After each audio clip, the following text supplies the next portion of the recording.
Hello, Nigel here. I couldn't help noticing that you're still awake. Now, I'm an owl. I'm supposed to be up at night, but you need your sleep. So if it's your allergy symptoms that are keeping you up, here's a word to the wise. Try Xyzal. You see, Xyzal works fast to relieve sneezing, runny nose, itchy watery eyes, and itchy nose and throat. And it keeps going strong for 24 hours, so you can get your sleep and wake up refreshed and ready for a productive day ahead. Be wise, all. Take Xyzal at night. Use as directed. Starts working in 45 minutes. This episode is brought to you by the Toyota Grand Highlander. Life's journey brings constant change, filled with exciting surprises and grand challenges. And with its spaciousness, power, and style, the Toyota Grand Highlander is more than a vehicle. It's your partner in embracing all life throws at you. From the spacious adult-sized third row to seating for up to 8 passengers, the Toyota Grand Highlander is up for every grand challenge. Learn more at toyota.com/Grand Highlander. Toyota, let's go places. It starts in Deuteronomy 22:13. Suppose a man marries a woman, but after going into her, and this is a euphemism for consummation, which is a euphemism for sexual intercourse. It's not much of a euphemism. It's pretty. It's pretty graphic. Yeah, nails it pretty hard. Is what I'm saying. Yeah. That's another euphemism. Hey, everybody! I'm Dan McClellan, And I'm Dan Beecher. and you're listening to the Data Over Dogma podcast, where we're increasing public access to the academic study of the Bible and religion, and we are combating the spread of misinformation about the same. How go things today, Dan? Things are going, rocking and rolling, having a good time. I'm looking forward to today's show because we're going to be talking about something that is becoming, oddly, a hot button issue. Yeah. In these United States and elsewhere, I suppose, but it doesn't feel like it should be cropping up right now, but it kind of is. It's love and marriage today, and we're going to be talking about marriage, and then also in the latter half of the show, we'll do a chapter and verse about divorce. So nice. In and out of marriage. But it's gonna be a quickie. But let's start with our first segment, which is taking issue.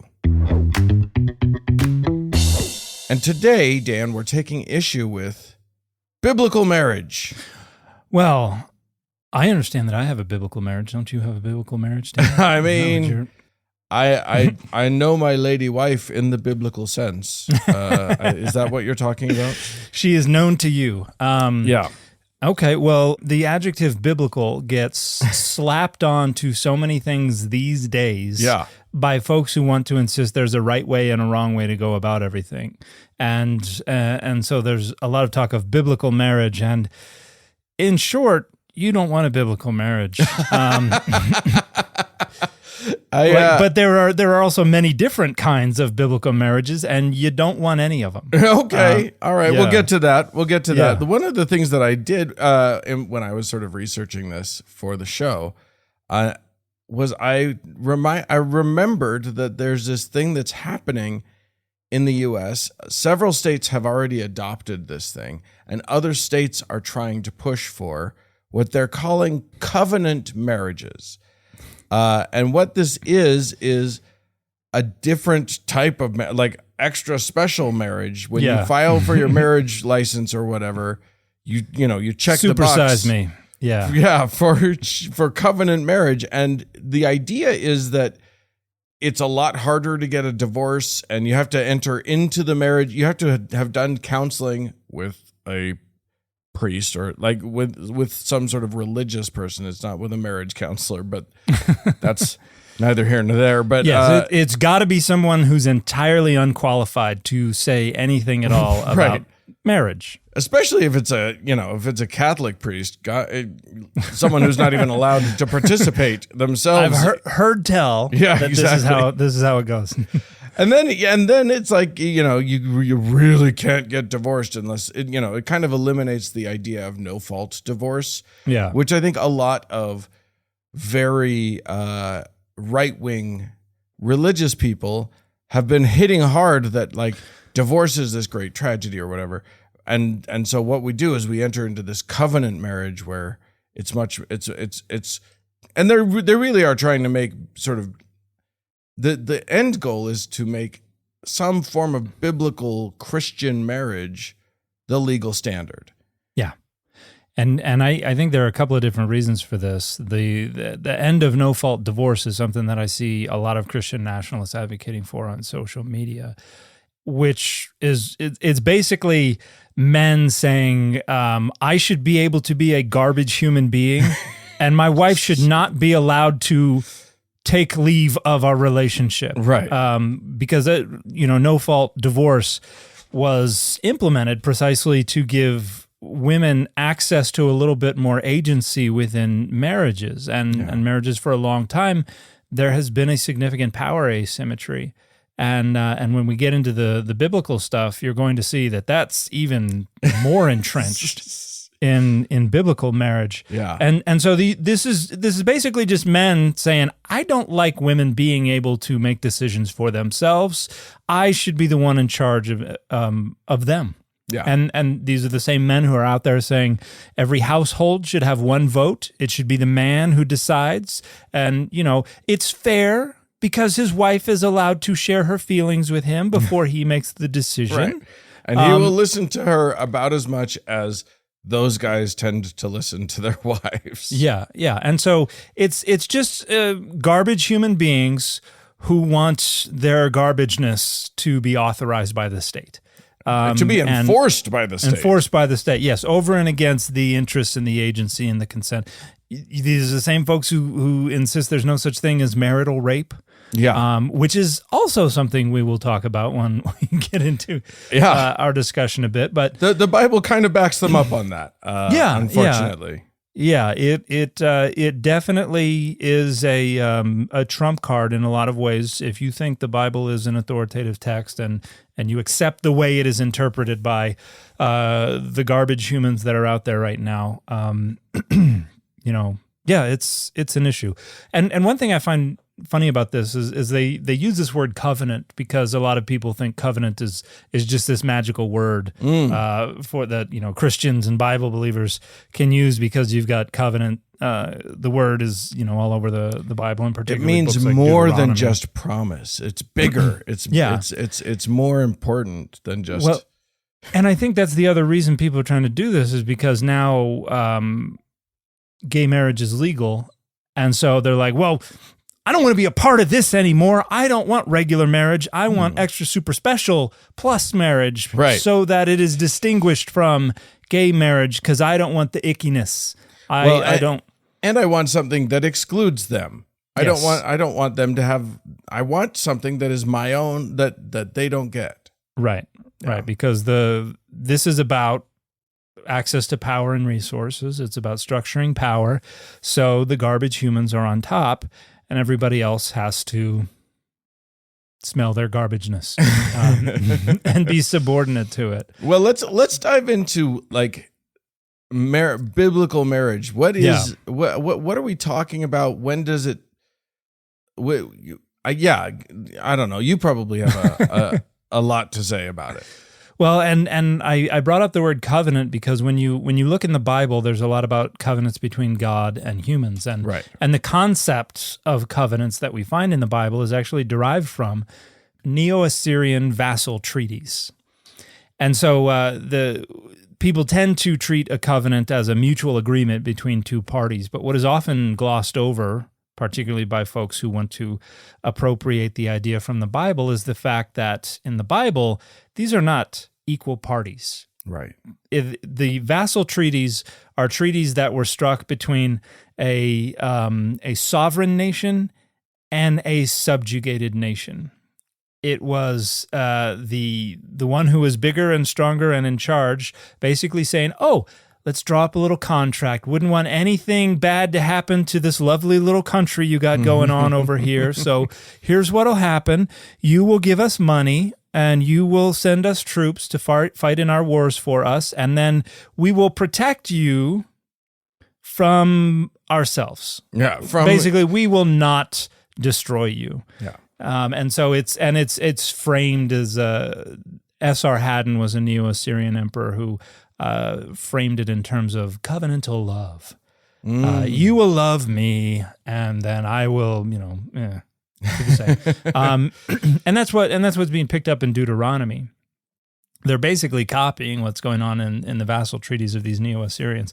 And so marriage is very similar in the Bible.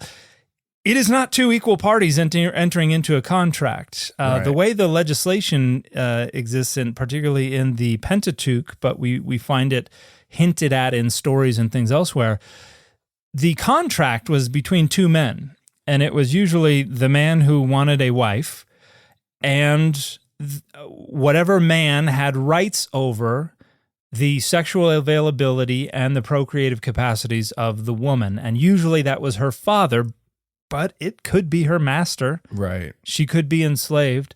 And her father could sell her as a concubine or a sex slave. So there were different kinds of contracts that this could be. But basically, the man was purchasing, and the bride price was the price of the transaction, her sexual availability and her procreative capacities, which were not her own. Right. So those were commodities that unfortunately she went along with, and he basically had control of that. So in the Bible, you say she went along with. It's not like, I mean. Not in the sense of consent, but in the sense of physically, she was a part of the transaction because those things cannot be decoupled from her. She was not. She was not given the choice to go along with it. She was made to do it. And women would have been conditioned to think of this as a great blessing, as something good for them. Because in the ancient world, women were not really social agents of their own. They had no real social autonomy. Their identity was subordinated to a man's identity, whether it was the household of their father or the household of their husband. And like even when we get down to Roman times, even in the Greco-Roman world, they would have like arrangements so that a woman could get married, but if her husband died or divorced or whatever, she could revert back to the household of her father. Whereas prior to these time periods, she was basically left adrift in a patriarchal world where she had no identity of her own. And so she was always tied to a patriarchal household of some kind or another. Right. And so, yeah, she's a commodity. And absolutely there are other dimensions to this. You have a lot of discussion of love and things like that in the Hebrew Bible. It's not exactly the same as the way we think and talk about it today, but you can look in the Song of Songs for erotic poetry that includes a lot of very lovely poetry about desire and about love and care and intimacy and things like that.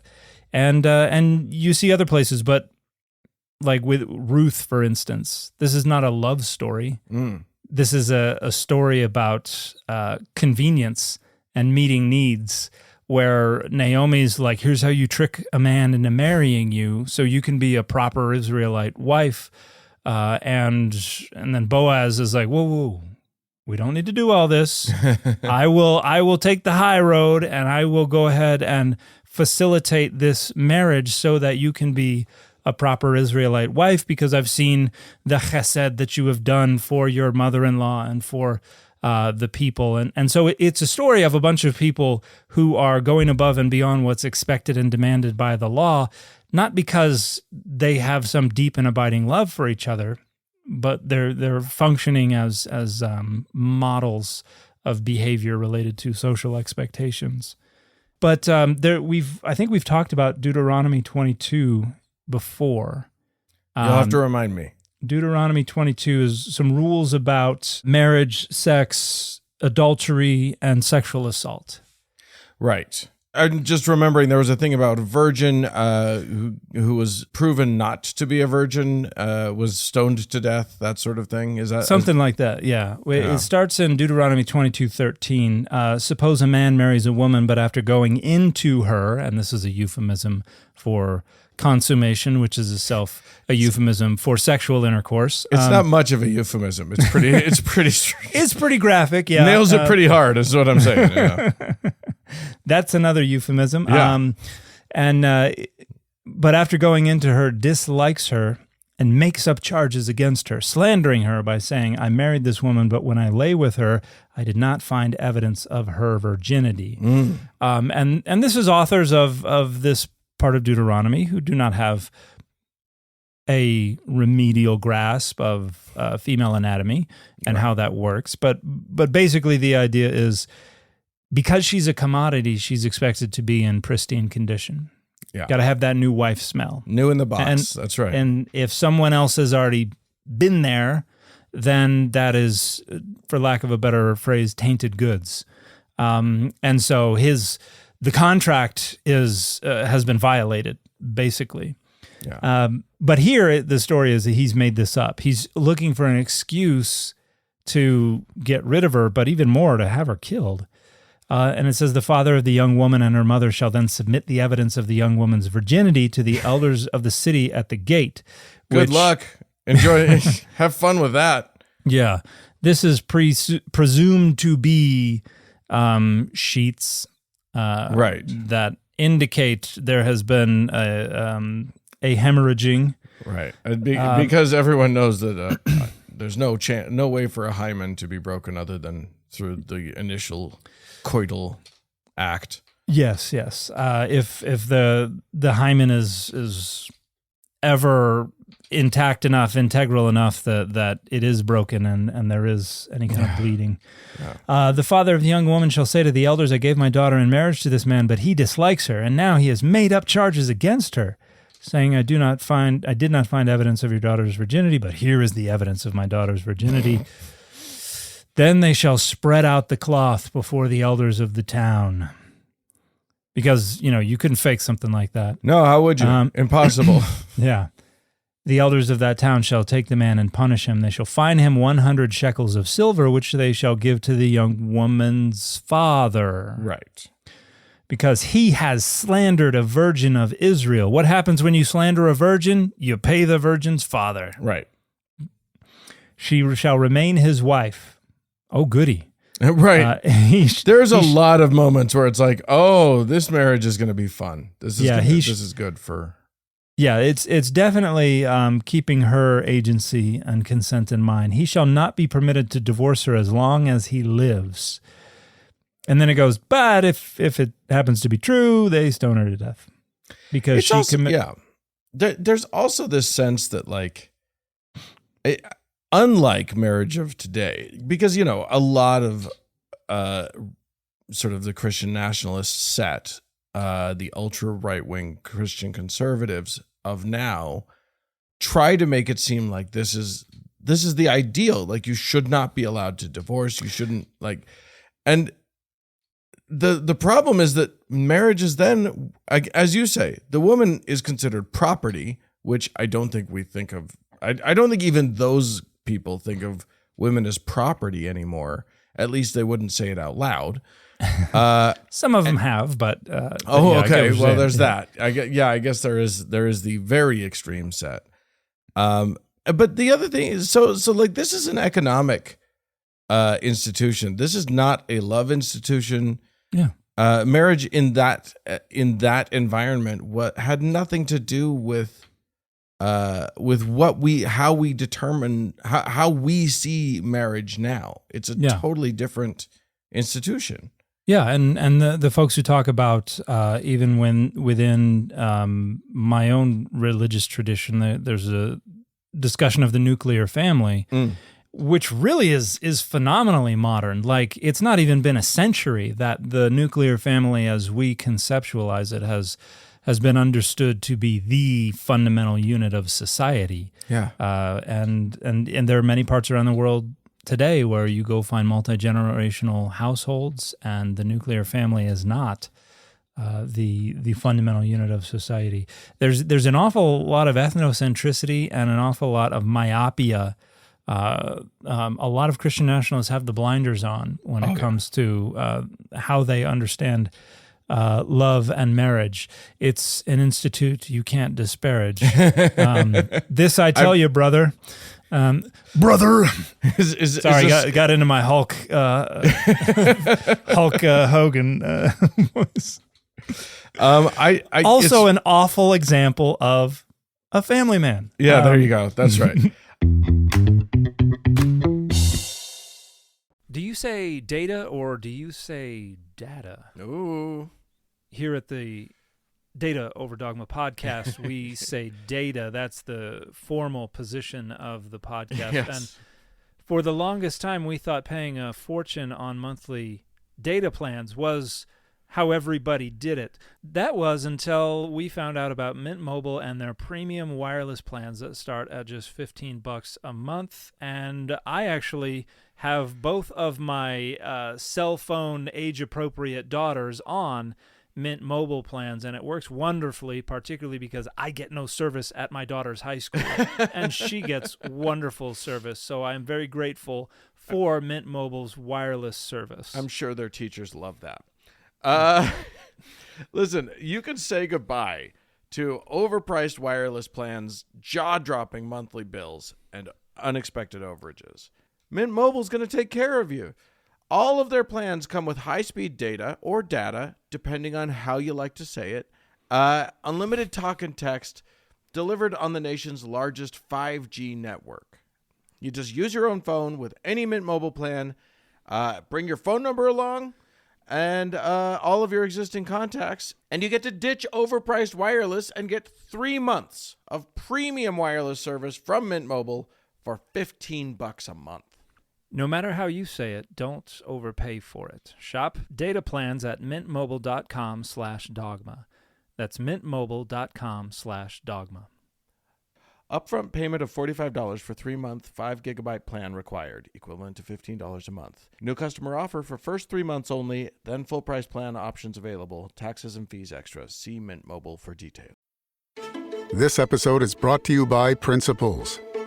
Are there limits to the U.S. government's debt growth? What will happen if the debts are not curtailed? What should policymakers or investors do? Those are urgent questions that legendary investor and New York Times bestselling author Ray Dalio addresses in his new book, How Countries Go Broke: The Big Cycle. The book comes out in June and is available for pre-order today, wherever books are sold. I was going to say, it's funny because earlier you were talking about sort of ancient views on marriage and, especially women in marriage.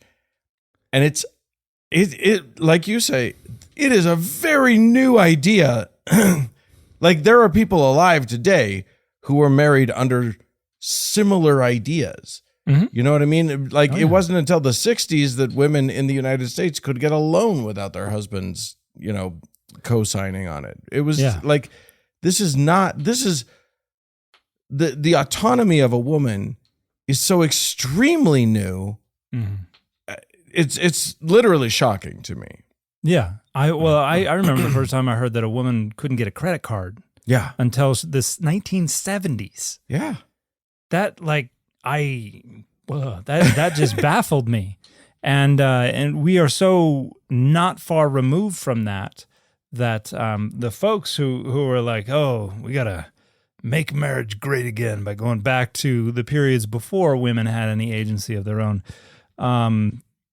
Again, garbage humans. Yeah. And yikes. I was going to say that like one of the things that we need to talk about when we talk about the idea of biblical marriage is that polygamy was a huge thing. Yeah, it was normative. It was not the norm because you needed to be able to financially sustain multiple households. But right. Yes, it was normative in that if you could do it, you would do it, and there were nobody had any concerns with it.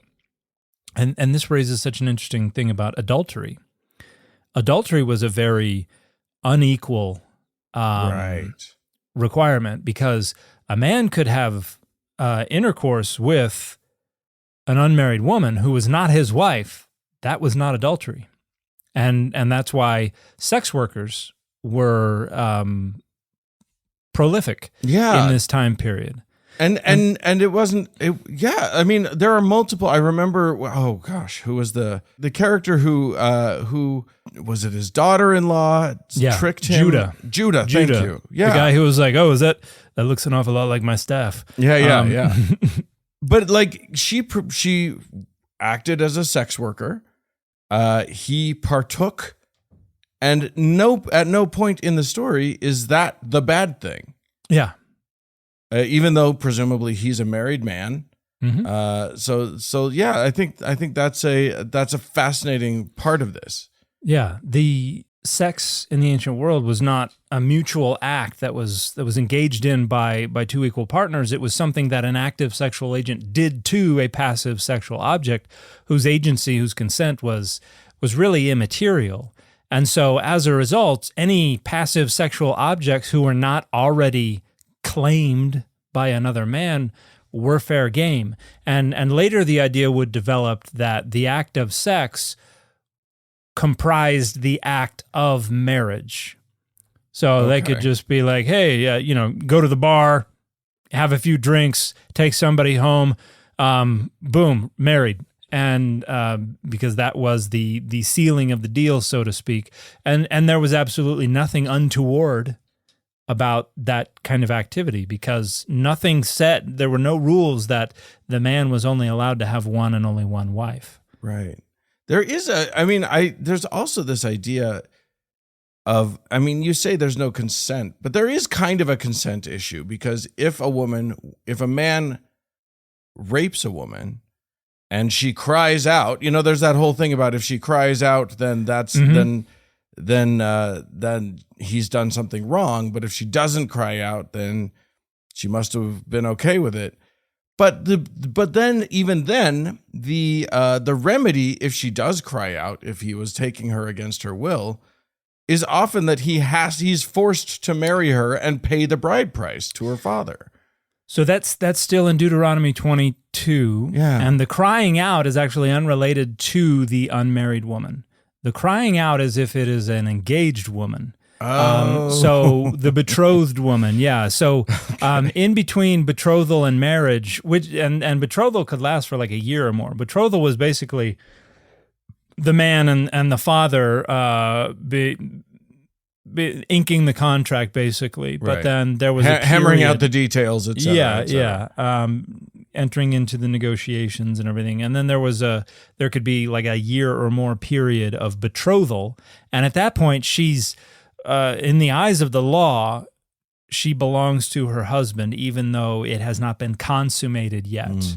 And so the Deuteronomy 22:8 is like, well, let's see what happens if a betrothed woman is sexually assaulted. And it's like, if it happens in the city, then they're both stoned because she should have cried out, and obviously somebody would have come and stopped it. Right. But if it happens in the open country, then obviously she did cry out, but nobody was around to come and stop it, so she didn't do anything wrong, so only he is stoned. And then we get to the woman who's neither betrothed nor married, and that's where if he grabs her and lays with her, and a lot of apologists want to try to insist that the verb tafas there in Hebrew means it's just a taking hold of, there's no force implied, 100% false. It is entirely about grabbing someone against their will and restraining them. And in that case, what happens is the man must marry her and then pays the father an elevated bride price. And the idea there is that, again, by rendering her tainted goods so that she cannot enter into proper Israelite marriage, he has deprived the father of the income from the bride price. Right. And so the restitution, the first restitution that is mentioned, is 50 shekels to the young woman's father, and she shall become his wife. Again, obviously not really worried about what the woman thinks, because what she thinks doesn't matter. it's the people who are writing this law are trying to make it sound like they're covering all the bases. We've accounted for that. He has to marry her. He can't divorce her for the rest of his life. That way we're taking care of her. She can be a good contributing member of society as a wife of her rapist. Yeah. And a lot of people suggest the Bible requires the victim of rape marry her rapist. And that's kind of the consequent that's turning the law around. In reality, I don't think that ever would have happened. One, Deuteronomy was not enforced. This was not actual legal code. This is propaganda. But two, we have a similar case in Exodus 22, where if a man seduces an unbetrothed woman, he's got to pay an elevated bride price to the father. But then the father has the prerogative to take the money and deny the man his daughter. Oh, wow. Can say, give me the money and I will also, my daughter will be staying with me in my household. So you can all fade away. Yeah. And I don't know if anybody's going to get that movie reference. But somebody's going to get it. Somebody's going to get it. But and that's a slightly different law. But I think if any actual judicial rubber had hit any judicial road regarding a circumstance like this, the father would have been able.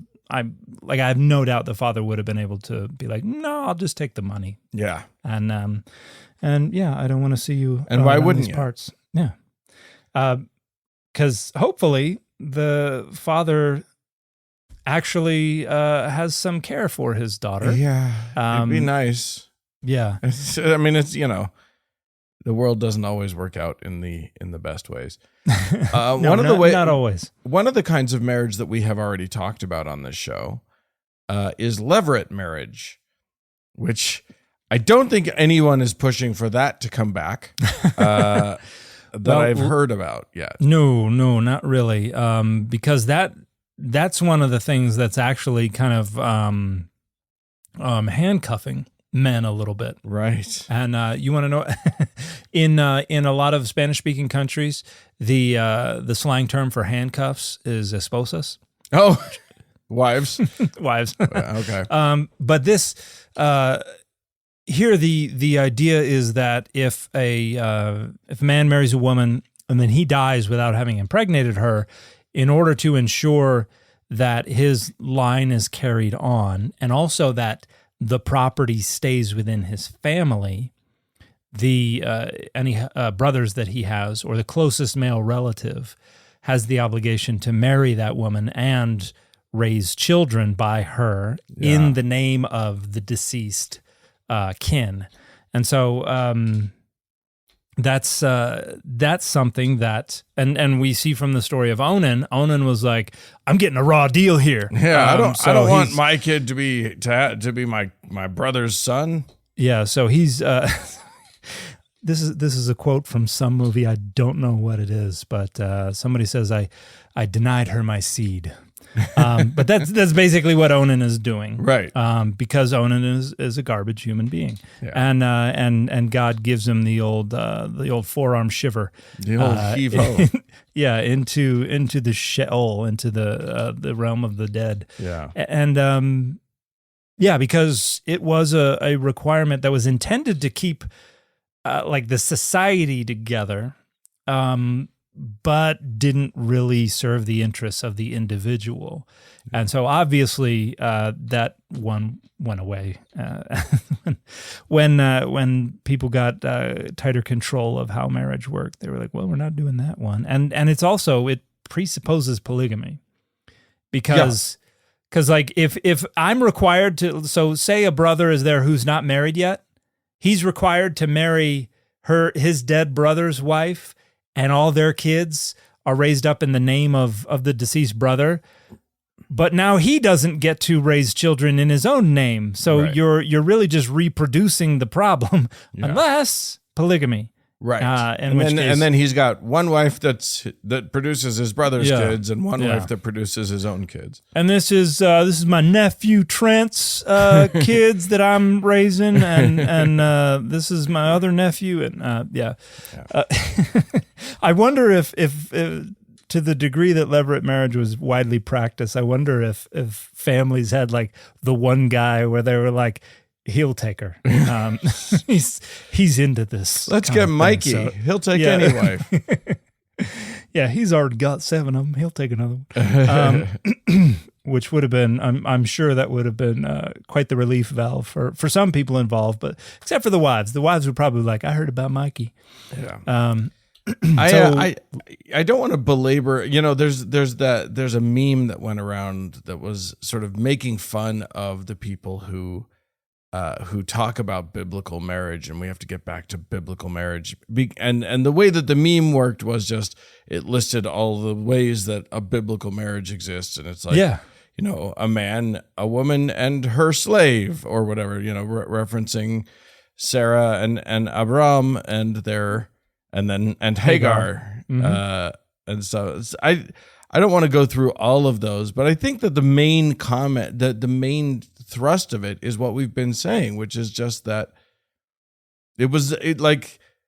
how could any of this apply in a society where women aren't considered property? Yeah, they're trying to make it apply because, again, the garbage people, they want to have control over other individual women.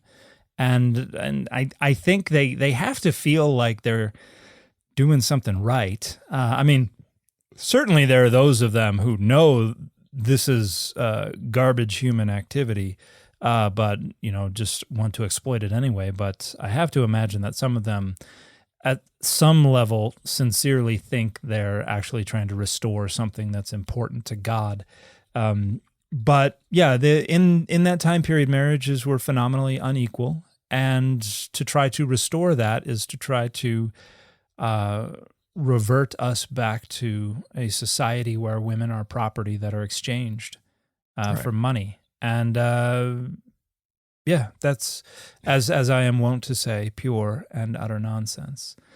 All right. Well, to get to the remedy of this idea, I think it's time for us to go to our chapter and verse. Alrighty. And what is the chapter and verse for this week? The reading this week comes to us from Matthew chapter 5. Yeah. From the Gospel according to Matthew. We're going to be in, this is the Sermon on the Mount. We're going to be in chapter 5, verses 31 and 32. Concerning divorce is the section heading that we generally see in Bibles that add chapter or section headings. Right. If I were putting this section in a book of mine, I would have to give it a song title or song lyrics or something like that as a name. Concerning divorce. There are not a lot of songs about divorce, are there? No, there should be. Oh, yeah. Or if there are, they're not. The word divorce is not in the title. No, it's not. There are a lot of country songs. I can think of like some Toby Keith songs. My wife left me, and my dog left me, and my truck left me, and now I'm sad. I think there's a song that ain't my truck, and in the drive or something like that. So from the NRSV UE, it was also said, and this is Jesus, who's basically saying, here's what's written, and I'm overruling that. Here's what's written.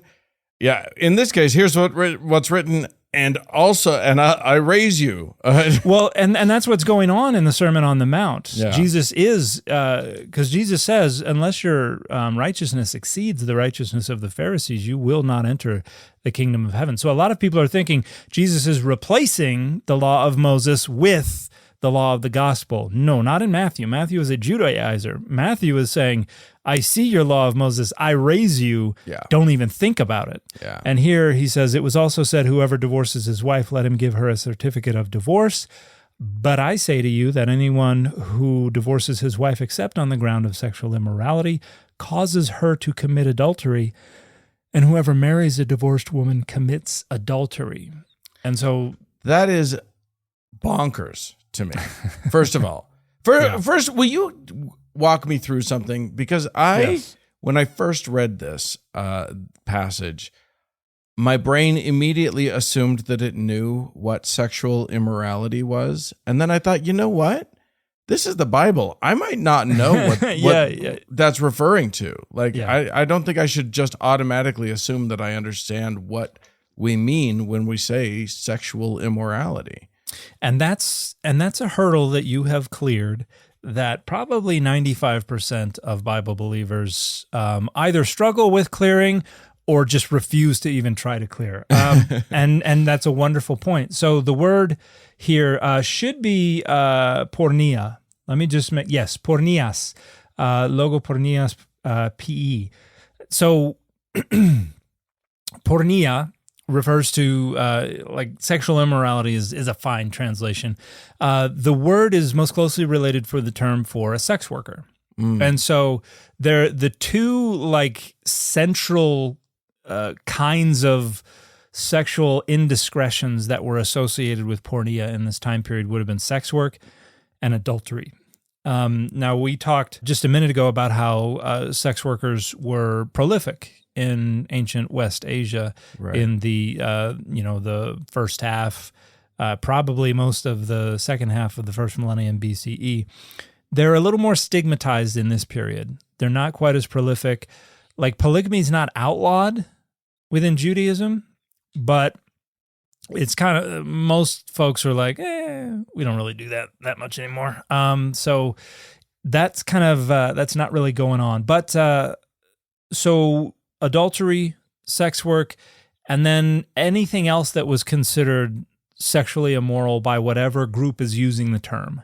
Okay. So you can't go back and find a list of everything that constituted porneia. It was basically, again, another example of choose your own adventure. It was whatever the group decided was problematic. I think that's a really interesting and useful point. I think it's useful to point out that even within the Bible, the mores change over time, and it becomes and so to say that the Bible says X about how marriages should work is ignoring the fact that actually modifies itself even through the Bible as their society progressed through time.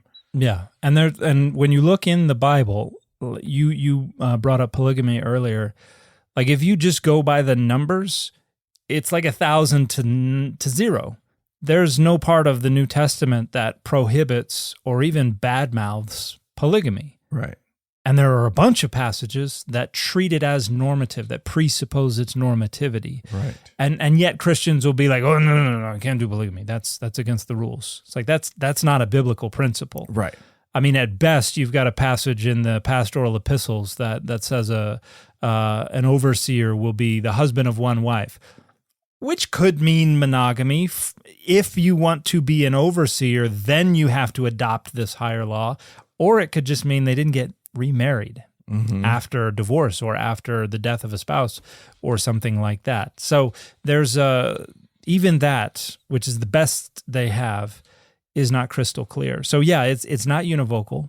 And if you're going by the numbers, polygamy way outweighs opposition to polygamy. And so this probably is a reference to, somebody in the first century CE heard this, their assumption probably would have been, adultery. Okay. But yeah, it could include, and again, other things. Adultery in this case, because what we talked earlier about how adultery didn't mean what we assume it to mean now, at least in older times. What does adultery mean in this case? This time period, there's a lot more parity. Okay. So that a man was not supposed to engage in sexual intercourse with someone else, because polygamy is kind of on the outs a little bit. Right. That was not your relief valve. That was not like, whoa, I can do this if I want. Now, whether or not that was the case, that's a different story. Whether or not anybody ever would have actually gotten in trouble for that, the only examples we have of somebody getting a scriptural finger wagging in the New Testament for adultery, it's when it's the woman Right. When in our story of the woman taken in adultery, the dude was presumably just left there. Like, all right, I'll take care of myself. And the mob grabbed the woman and went to stone her. Yeah. And so they had no concern for his culpability.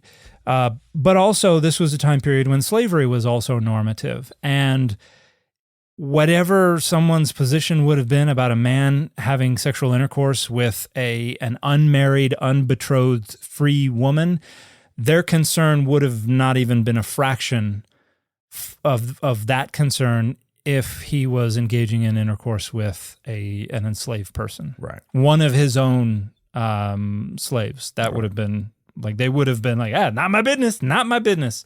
And so there were ways for men to get what they wanted. This episode is brought to you by Shopify. Upgrade your business with Shopify, home of the #1 checkout on the planet. Shop Pay boosts conversions up to 50%, meaning fewer carts going abandoned and more sales going cha-ching. So if you're into growing your business, get a commerce platform that's ready to sell wherever your customers are. Visit Shopify.com to upgrade your selling today. We off? 30 seconds of carefree bliss. Whew, like wind in your hair carefree. Oh, like using Clorox Disinfecting All-Purpose Cleaner in the home carefree. Yes. Like dog slobbing on the coffee table and cleaning it with Clorox Carefree. He's on a roll now. Spit toothpaste on the faucet. You got it. You got it. Peanut butter on the light switch. Oh, spritz, spritz. Spritz, spritz. Clorox, man. Clean feels good. Okay, we're back. Use as directed. So we have this idea of Jesus saying sexual immorality is the only reason that he accepts for a divorce. Right. But he clearly, just by the context of what he's saying, that's not the social norm. The social norm is someone can get we have the concept of a certificate of divorce. So that exists. Yes, and that's we don't have a piece of legislation in the Hebrew Bible that's like, and now we're going to talk about certificates of divorce. But we do have in Deuteronomy 24:1, suppose a man enters into marriage with a woman, but she does not please him, because he finds something objectionable about her. And there's a lot of debate about what this means, if like he had to have really good reason or if he just didn't like the way she cooked or something. Right. Like we don't know. Presumably he could have gotten away with just about anything. And so he writes her a certificate of divorce, puts it in her hand, and sends her out of his house. Then she leaves his house and goes off to become another man's wife. Then suppose the second man dislikes her, writes her a bill of divorce, puts it in her hand, and sends her out of his house, or the second man who married her dies. Her first husband, who sent her away, is not permitted to take her again to be his wife after she has been defiled. I imagine the verb there in Hebrew is anah, but I did not look this up. We're all very disappointed in you, Dan. Verse 4. Oh no, it's not. It is the hotpael of Tamah to be unclean. So she has been rendered unclean. Excuse me. For that would be abhorrent to the Lord, and you shall not bring guilt on the land that the Lord your God is giving you as a possession. And again, we're going back to this idea that these actions generate some kind of metaphysical contamination that gets out onto the land, and it's the land itself that cannot tolerate these things because it's going to barf you out. It's going to get all Bartholomew on you. Hopefully you get that movie. That one I got. Okay, good. Thank you. And so we have this weird thing where they're basically saying if she leaves one guy, goes and marries another guy, she can't go back to the first guy because she's been, she's tainted goods all over again or something like that. There's a lot of debate about all the different aspects of this, but we get this idea of he can be like, all right, look, I'm writing you a certificate, take it and go. But one of the things that this kind of contributes to is the idea that the man had unilateral authority over divorce. And even in the New Testament, it is the woman who is the victim of this. And in fact, a lot of folks think this is precisely what Jesus, or the author of Matthew, is doing in these passages, because you have this here in Matthew 5 and also in Matthew 19, where Jesus is talking about how men cannot divorce a woman because that then sets her adrift without this patriarchal anchor or buoy or whatever to exist in the ancient world. And this kind of turns the tables on the folks who are trying to restore this concept of marriage for today, because these are the folks who are like, I don't want my wife to be able to divorce me. Right. Now, back then they weren't allowed to at all, and all of the concern about divorce was concern for the abuse of women on the part of men. Jesus is basically saying, no, you can't just divorce your wife for whatever reason, because that's going to royally screw her over. Right. And so we're making this rule. And the thing that I always come back to is when you're trying to change behavior, you got to look at what's motivating the behavior. Because if you just try and implement a law saying don't do that, that's frequently not going to be incredibly helpful. It's not going to actually fix the problem. Right. And the problem underlying this issue is garbage humans. So the issue of divorce, you mean? Yeah. Well, at least the issue with people today trying to implement these covenant marriages, right? Just to institutionalize their garbageness. It is funny to me. We've got to find a vaccine for the garbage humans. They will refuse to take it. Right. Obviously, that's the problem. Yes, but there's got to be some way to help them out. But it's fascinating to me. The other thing that's weird that I wanted to get to, going back to Matthew, is the idea that divorcing a wife, except on the ground of sexual immorality, causes her to commit adultery. Like, it causes her the thing that you're doing makes her a sinner. Yeah. Like, what the heck? And but it also makes quote the Raven call and also whatever man marries her is also committing adultery. Yeah, that's kind of that by my standards that feels a little messed up, and I don't think I understand it at all. I don't know. So yeah, the idea there is that marriage, that contract is so sacrosanct that the only thing that legitimately breaks it or annuls it would be that porneia, would be that sexual immorality. And so if you divorce, and it's kind of addressing the way things were at that time. Jesus was not saying, I'm now making it illegal for you to do this. He didn't have that authority socially. Right. What he was saying was, if you do this, just know in the eyes of God, you're still married.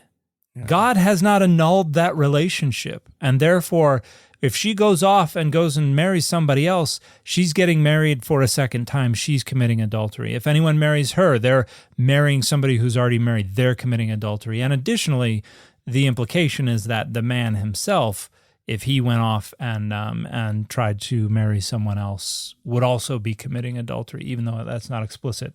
But I think in Matthew 19, you have a little more explication there. Okay. So this is where they say some Pharisees came to him to test him. They asked, is it lawful for a man to divorce his wife for any cause? And Jesus cracked his knuckles because he had recently gotten done explaining this. He answered, have you not read that the one who made them at the beginning made them male and female, and said, for this reason a man shall leave his father and mother and be joined to his wife, and the two shall become one flesh. A bit of a fallacy here. That Scripture has nothing to do with this. So they are no longer two but one flesh. Therefore, what God has joined together, let no one separate.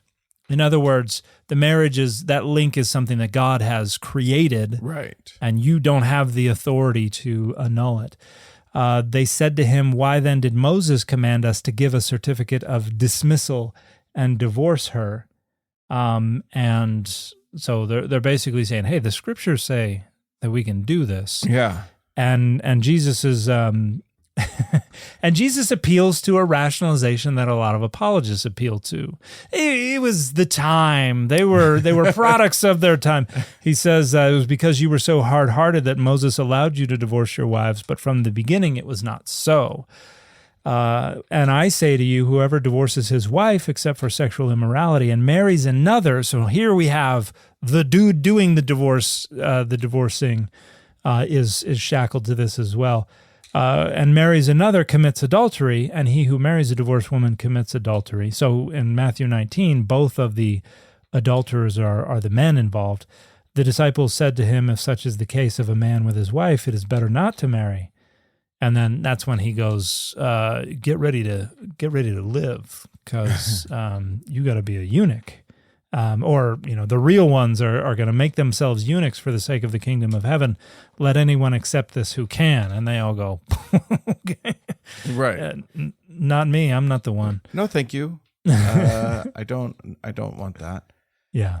I can see why people who are trying to follow Christ would then, going by these scriptures that we've just read, this is red letter stuff. This is straight out of the man's mouth. I can see why they would think this is what we have to do. Like we need to lock down this divorce thing because it's not okay. So I don't know. I'm like, it's not my aesthetic. It's not my morally. I think that it's wrong. That we have to think of this as in a much more modern way. But I can see why, when it's out of Jesus's own mouth, they're preaching this. Yeah. And I don't think they understand it the way it was intended, as a way to provide a little bit of relief for the women of that time period who were getting the short end of the social stick. Today, it's primarily, one, it's an identity marker for Christian nationalism, and they're trying to structure power and everything. And it's two, it's a bunch of dudes who want more control over the women in their lives. Yeah. But it is, I would say that their position is pretty strongly biblically defensible. Yes. As long as we gloss over all the different approaches to marriage that we've discussed, and we just go to this idea that marriage ought to be something that is not so flippantly entered into and departed from. Yes, I think that would be something that has biblical support. I don't know if I would unilaterally call it biblical, because you do have a lot of other folks who, like Paul, for instance, was not really riding the marriage train. Right. Paul was like, hey, only if you can't hack celibacy. If you're weak and you can't hack celibacy, go ahead and get married for your occasional prophylactic passionless sex. But don't be thinking about kids or anything like that, because Jesus is coming. Right. And Jesus himself never married, so that says a lot as well, I suppose. At least there's nothing about Jesus getting married for sure. And if he was, like, Matthew portrays him as an ascetic, an apocalyptic ascetic Jewish person. Yeah. And if he was those things, then it makes sense that he would not have married. Yeah. He would have been celibate. But the degree to which that reflects the historical Jesus' actual circumstances versus being a literary creation or a traditional creation of the time following his death, I don't know that we can reconstruct that. Yeah, I just think I think if nothing else, one of the articles that I read on this was a blog post that titled "Take It From Me, Don't Get a Divorce," and it was a woman writing to ostensibly another woman that she knew, saying, just sort of talking about how she had been divorced and how hard it was on her and on her family and blah blah blah. And basically the advice was, yes, do it's too hard, it's too impossible, don't do it. And every step of the way, she kept saying, I mean, it worked out for me in the end. It was fine for me, but it might not be for you. And, yes, my family's fine and we all love each other and we're all doing well, but we might not have been. So don't, it's a very strange position to take. Well, certainly divorce causes a lot of trauma, particularly for children, and a lot of people are never the same, right. And a lot of people never get over that. And at the same time, divorce saves lives. Yeah, in a lot of instances, and so because marriage often causes trauma. Yeah, because not everybody marries somebody who is good at marriage. Yeah, and not all marriages are, you don't know if your marriage is going to work. The only way to test whether your marriage is going to work is to get married, and then it's too late. So there's no way to know for sure. I think it's I think I personally feel like divorce is if I were a believer, I would think it was a gift from God.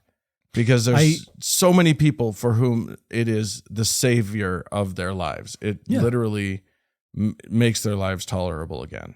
Yeah, and to try to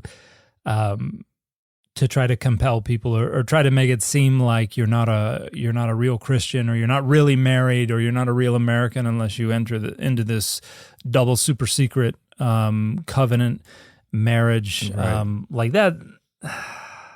That's so ridiculous, and really, it's really doing one over on the marginalized groups, and particularly women, who have always had a lot less power when it comes to marriage and particularly divorce. And so, I think divorce serves the interests of women far more than it does the interests of men. But I think that is something that people need. They need that available, and maybe people make the wrong choice by it, but just as many people make the right choice by it. And I think even if there's trauma involved, who's to say that the trauma would not have been multiplied had a couple stayed together? Right. So I think the retreating to kind of blanket counsel for all people, divorce is unilaterally a bad thing or unilaterally a good thing, I think is more ideological, is more dogmatic than data-based. Yeah. Well, as the comedian said, no happy marriage has ever ended in divorce. So there you go. I think what we've done is muddy the waters and not run away. So let's run away. Thanks. Before we go, just to make it a little personal. Yeah. I have very little connection to divorce. My parents are still married. However, all four of my grandparents divorced and were with other people. All that happened before I was born, so I only got I got to know four different sets of grandparents.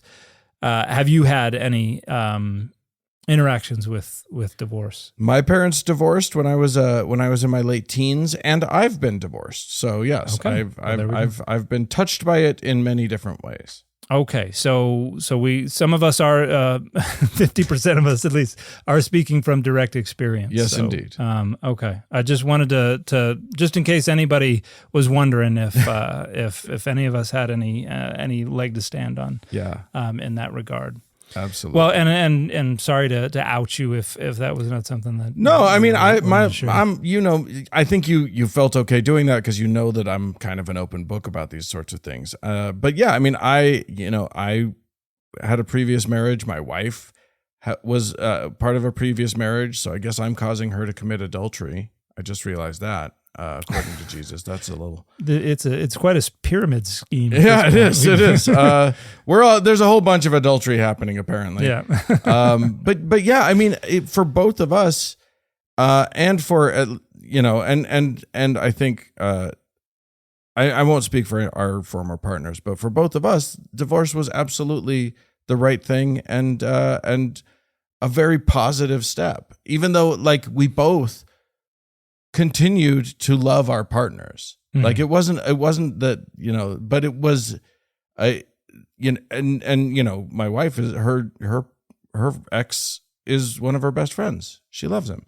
So it doesn't have to, it can be this horrible, traumatic, very difficult thing. It can also be just exactly the right thing and what is called for.